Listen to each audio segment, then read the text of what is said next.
मान लो तुम एक लंबे दिन के बाद थके हारे अपने घर लौटे हो। तुम्हें आराम चाहिए, सुकून चाहिए। तभी तुम्हारा फोन बजता है। एक ऐसा दोस्त या कोई ऐसा रिश्तेदार कॉल करता है जो अक्सर तुम्हें तभी याद करता है जब उसे कोई काम होता है। वो तुमसे एक ऐसी मदद मांगता है जिसमें तुम्हारा पूरा वीकेंड खराब हो जाएगा। तुम्हारा अंदर से मन नहीं है, तुम्हारा दिमाग चीख चीख कर कह रहा है नहीं बोल दे, ना बोलो ना बोलो। लेकिन तुम्हारे मुंह से क्या निकलता है? हाँ भाई बिल्कुल, हो जाएगा, बता कब आना है। फोन रखने के बाद तुम्हारा दिल अंदर से भारी हो जाता है। तुम्हें खुद पर गुस्सा आता है, पर तुम खुद को तसल्ली देते हो कि कोई बात नहीं, मैं एक अच्छा इंसान हूँ। किसी की मदद करना तो अच्छी बात है ना।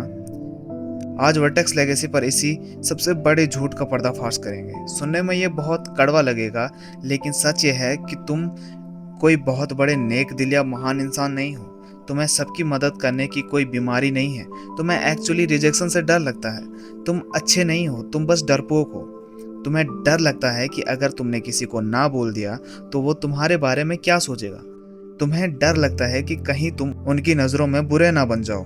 तुम अपनी सेल्फ रिस्पेक्ट, अपना वक्त और अपनी मेंटल पीस रोज सुबह उठकर किसी के सामने तस्तरी में सजा कर दे देते हो, लेकिन बदले में वो तुम्हें एक सस्ता सा टैग दे सकें कि वाह, ये लड़का बहुत अच्छा है।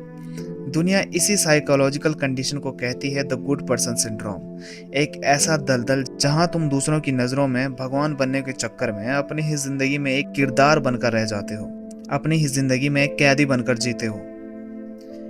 हेडफोन लगाओ और अकेले बैठ कर सुनना, क्योंकि आज हम उस पिंजरे को तोड़ने वाले हैं जिसे तुम अपने अच्छेपन समझते हो। डिकंस्ट्रक्शन, ये सिंड्रोम असल में है क्या?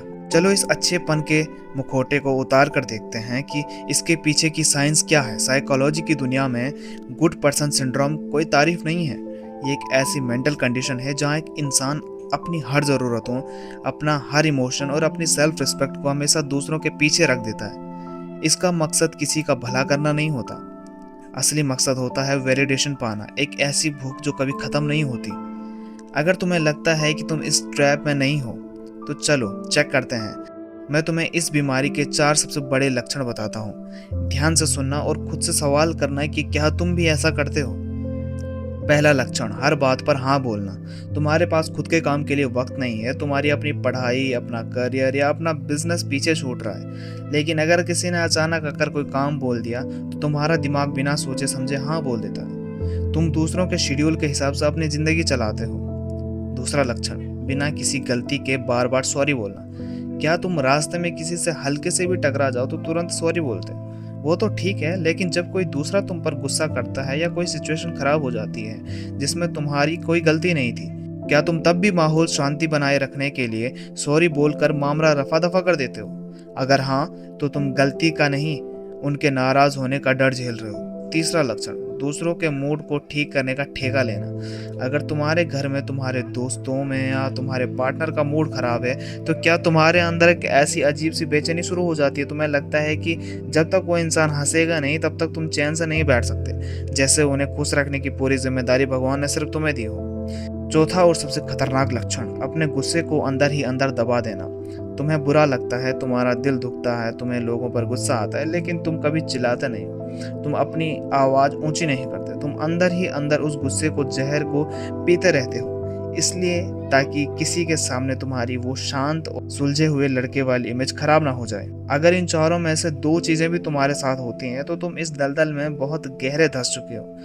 तुम एक ऐसी कठपुतली बन गए हो जिसके धागे दुनिया के हाथ में हैं।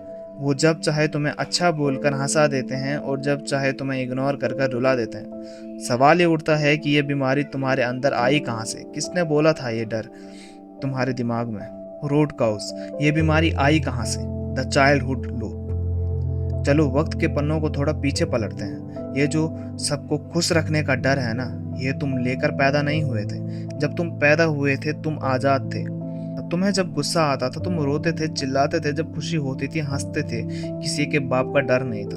तो फिर ये बदलाव आया कहाँ से? इसका जवाब छुपा है तुम्हारे बचपन में, उस कंडीशनिंग में जो तुम्हारे समाज और स्कूल सिस्टम ने तुम्हारे दिमाग में धीरे धीरे भरा है। हमारे यहाँ सिस्टम कैसे काम करता है? स्कूल में उस बच्चे को सबसे बेस्ट रिवार्ड मिलता है जो एकदम शांत बैठा है, जो टीचर की हर सही गलत बात पर सर हिलाता है। घर में उस बच्चे को संस्कारी कहा जाता है जो कभी पलटकर सवाल नहीं करता, जो अपनी ख्वाहिशों को मार मार कर माँ बाप के हर फैसले को चुपचाप कबूल कर लेता है।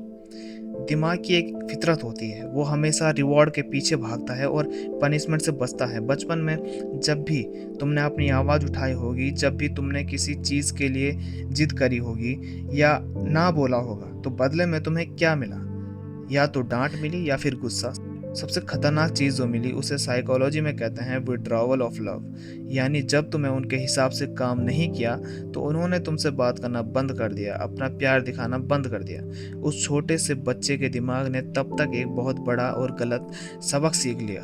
उसने सीखा कि अगर मैं आज़ाद रहूँगा, अगर मैं अपनी बात कहूँगा तो लोग मुझे छोड़ देंगे, मैं अकेला हो जाऊँगा, और अगर मैं गुलाम बनकर सबकी बात मानूंगा तो मुझे प्यार मिलेगा, सब मेरी तारीफ करेंगे। ये एक तरह का इमोशनल ट्रॉमा लूप है।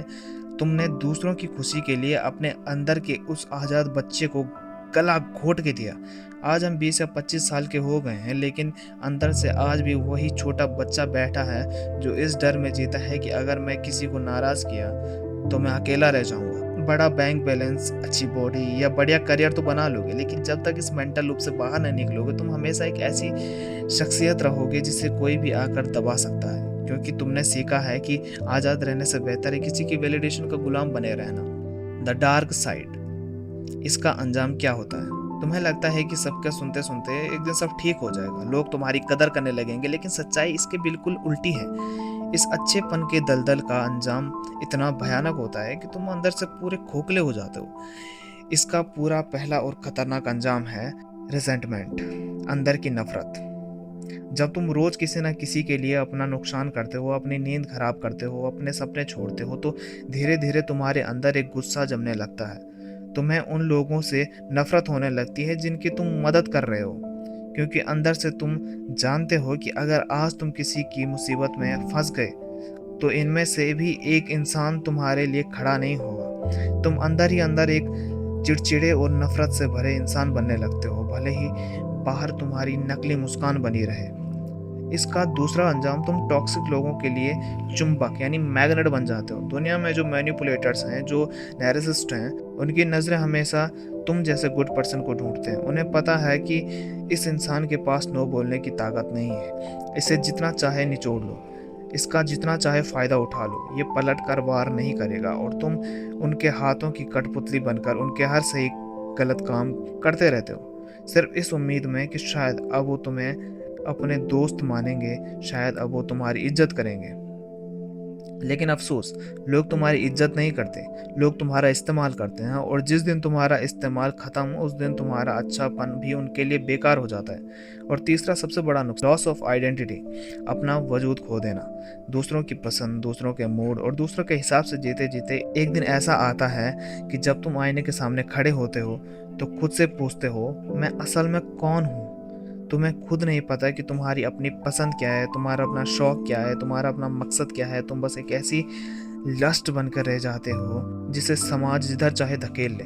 तुम्हें लग रहा था तुम महान बन रहे हो, नहीं, तुम धीरे धीरे अपनी ही जिंदगी से दखल हो रहे हो। चलो आप थोड़ा रुकते हैं और इस पूरी बेचैनी को दुनिया के सबसे बड़े दिमागों के चश्मे से देखते हैं। स्टोइसिज्म का सबसे बड़ा चेहरा मार्कस ऑरेलियस ने अपनी किताब मेडिटेशन में एक बहुत गहरी बात लिखी थी। उन्होंने कहा था, मुझे हमेशा इस बात की हैरानी होती है कि हम खुद से सबसे ज़्यादा प्यार करते हैं, लेकिन दूसरों के ओपिनियंस को अपने से ज़्यादा अहमियत दे देते हैं। सुनो, तुम पूरी दुनिया को खुश करने निकले हो ना। स्टोइक फिलॉसफी कहती है कि ये इस दुनिया का सबसे बड़ा मूर्खतापूर्ण काम है। क्यों? क्योंकि तुम किसी दूसरे इंसान के दिमाग को, उसकी सोच को, उसके रिएक्शन को तभी कंट्रोल नहीं कर सकते जब तुम उनके लिए अपनी जान भी दे दोगे। तब भी अगर उनका दिमाग खराब है, जो चीज़ तुम्हारे कंट्रोल में ही नहीं है, उसके पीछे अपनी मेंटल पीस बेच देना कहाँ की समझदारी है। फिलोसोफर जीन पॉल साल्ट्रे ने एक कॉन्सेप्ट दिया था, बैड फैथ। उन्होंने कहा था कि जब तुम समाज के बनाए हुए नकली रोल्स में इतना फंस जाते हो कि तुम अपनी असली आज़ादी को दबा देते हो, तो तुम जीना छोड़ देते हो। जब तुम हर वक्त सिर्फ अच्छा लड़का बने रहने का मुखौटा पहने घूमते हो तो तुम एक जिंदा इंसान नहीं रहोगे, तुम एक चलती फिरती लाश बन के रह जाते हो। सोक्रेटिस ने हमेशा कहा था कि एक ऐसी जिंदगी जिसमें तुम खुद से सवाल नहीं करते, जिसमें तुम बिना सोचे समझे बस दूसरों को फॉलो करते हो, वो जीने के लायक ही नहीं है। तुम्हारा ये अच्छापन कोई महानता नहीं है, ये तुम्हारा ईगो है जो चाहता है कि सब तुम्हारी तारीफ करें। स्टोइसिज्म हमें सिखाता है मोमेंटो मोरी, याद रखो कि तुम एक दिन मर जाओगे। तुम्हारी जिंदगी बहुत छोटी है। इस छोटी सी जिंदगी का हर एक कीमती घंटा तुम दूसरों के मूड्स को मैनेज करने में और उनकी नज़रों में हीरो बनने में गुजार दोगे। तो तुम्हारे अपने सपने, तुम्हारा अपना वजूद कब जिएगा? दुनिया तुमसे नाराज होती है, होने दो। स्टोइक माइंडसेट कहता है कि अगर कोई तुमसे नाराज है तो वो उसकी प्रॉब्लम है, तुम्हारी नहीं। तुम्हारा काम है सही रास्ते पर चलना, ना कि सबको खुश रखना। द क्योर, इस पिंजरे से बाहर कैसे निकलें? तो अब सवाल यह है कि क्या जिंदगी भर इसी डर के पिंजरे में रहना है, या इस गुड पर्सन के मुखौटे को उतार कर फेंकना भी है? अगर तुम इस बीमारी से आज़ाद होना चाहते हो तो तुम्हें 3 बहुत बड़े और ठोस कदम उठाने होंगे। इन्हें अपनी डायरी में लिख लो या दिमाग में फिट कर लो। पहला कदम, द पावर ऑफ नो। ना बोलने की आदत डालो। ना बोलना कोई बदतमीजी नहीं है। नो बोलना एक बाउंड्री है जो तुम अपने वक्त और अपनी इज्जत के चारों तरफ खींचते हो। पहली बार जब तुम किसी को किसी काम के लिए मना कर दोगे तो तुम्हारा दिल जोर से धड़केगा, तुम्हें अजीब सा डर लगेगा और गिल्ट महसूस होगा। उस गिल्ट से डरना मत। वो गिल्ट इस बात का सबूत है कि तुम्हारा दिमाग उस पुराने गुलाम वाले रूप से बाहर निकल रहा है। हर ना बोलना जो तुम किसी फालतू काम को बोलते हो वो एक यस होता है। वो है तुम्हारे अपने सपनों के लिए यस, तुम्हारी अपनी नींद के लिए यस, और तुम्हारी अपनी सेल्फ रिस्पेक्ट के लिए यस। दूसरा कदम, रिलेशनल डिस्कम्फर्ट। नाराजगी से डरना छोड़ दो। स्टोइसिज्म हमें सिखाता है वॉलंटरी डिस्कम्फर्ट। तुम्हें ये एक्सेप्ट करना ही होगा कि इस दुनिया में हर कोई तुमसे खुश नहीं रह सकता।